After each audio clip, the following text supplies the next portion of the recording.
ఈ క్వశ్చన్ చూడండి. In a potentiometer arrangement A cell of EMF 1.25 volts gives a balance point at 35 centimeters length of the wire.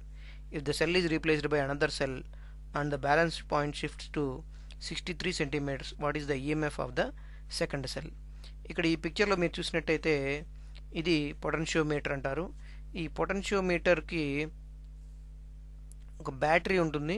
ఈ battery నుంచి ఒక internal battery ద్వారా బ్యాటరీకి connect చేస్తాం, ఒక గ్యాలనోమీటర్ కనెక్ట్ చేస్తాం.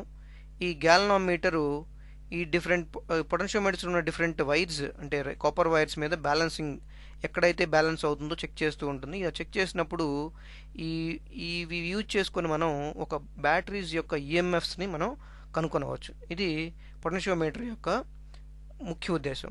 అయితే ఇక్కడ ఏం జరుగుతుందంటే మనకి ఇచ్చిన క్వశ్చన్లో మన మోటో ఏంటి అంటే అసలు యాక్చువల్గా ఒక బ్యాటరీ ఇచ్చినప్పుడు అంటే B1 అనే బ్యాటరీ ఇచ్చినప్పుడు మనం దానికి తగ్గ బ్యాలెన్సింగ్ లెంత్ కనుక్కున్నాం. అంటే ఆ గ్యాలనోమీటర్ ఏ పొజిషన్ దగ్గర అయితే పెడుతున్నప్పుడు దాని యొక్క లెంత్ మనం కనుక్కున్నాం. అలాగే ఇంకొక బ్యాటరీ దగ్గర పెట్టినప్పుడు కూడా L2 అని పెట్టారంట. ఆ బ్యాటరీ వాల్యూ ఎంత అంటే దాని ఈఎంఎఫ్ ఎంత అని అడుగుతున్నారు, ఎంత ఉంటుంది అని అడుగుతున్నాడు. ఇక్కడ ఏం జరుగుతుంది, మనకు ఒక ఫార్ములా తెలుసు, అది ε1/ε2 ఈజ్ ఈక్వల్ టు L1/L2. అంటే మనం ఒక ఫస్ట్ బ్యాటరీని పెట్టినప్పుడు, నోన్ బ్యాటరీని పెట్టినప్పుడు దాని యొక్క బ్యాలెన్సింగ్ పాయింట్ ఏదైతే ఉందో అది ఎప్పుడు ఆ బ్యాటరీ ఆ సర్క్యూట్లో మనం తగిలిచ్చే ప్రతి ఈఎంఎఫ్ ఆ పర్టికులర్ బ్యాలెన్సింగ్ పాయింట్కి డైరెక్ట్లీ ప్రపోర్షనల్గా ఉంటుంది. అంటే epsilon is proportional to L.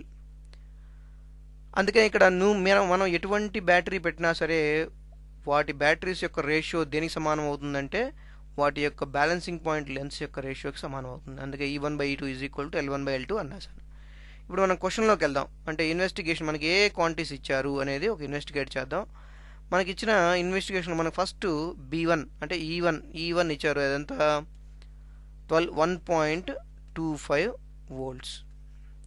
అలాగే L1 ఇచ్చాడు, అంటే E1 అనే బ్యాటరీ పెట్టినప్పుడు బ్యాలెన్స్ పాయింట్ ఎక్కడ ఉందంట 35 సెంటీమీటర్స్ దగ్గర ఉంది. ఇప్పుడు E2 అనే కొత్త బ్యాటరీని తీసుకొచ్చారు, బట్ మనకి తెలియదు ఎంత వాల్యూ అది. బట్ L2 మటుకు 63 సెంటీమీటర్స్ దగ్గర వచ్చింది అని అనుకుంటున్నాడు. అది సో దీన్ని బట్టి మనం ఇప్పుడు రిజాల్వ్ చేసుకోవచ్చు. రిజాల్వ్లో మనకి ఇచ్చిన ఫార్ములా ప్రకారం ఏంటి, E1/E2 is equal to L1/L2. దీన్ని మనం కనుక్కోవాల్సింది E2 కాబట్టి దీన్ని కొంచెం తిప్పి రాస్తే E2 is equal to E1 into L2/L1. E1 ఎంత సబ్స్టిట్యూట్ చేద్దాం, మనకి ఇచ్చిన క్వాంటిటీస్ 1.25 ఇంటూ L2 ఎంత 63 డివైడెడ్ బై 35. ఇప్పుడు చూడండి 7 5s are 7 9s are అంటే 7 5లు 35, 7 9లు 63, 7 పెట్టి క్యాన్సిల్ చేశాను. అలాగే 5 1లు 5 0.25 అంటే ఇప్పుడు ఈ 0.25 ఈ ఇంటూ 9 అంటే ఎంత వస్తుంది 2.25. ఇది ఈఎంఎఫ్ మనం కొలిచే యూనిట్స్ ఏంటి, వోల్ట్స్. ఇది ఆన్సర్.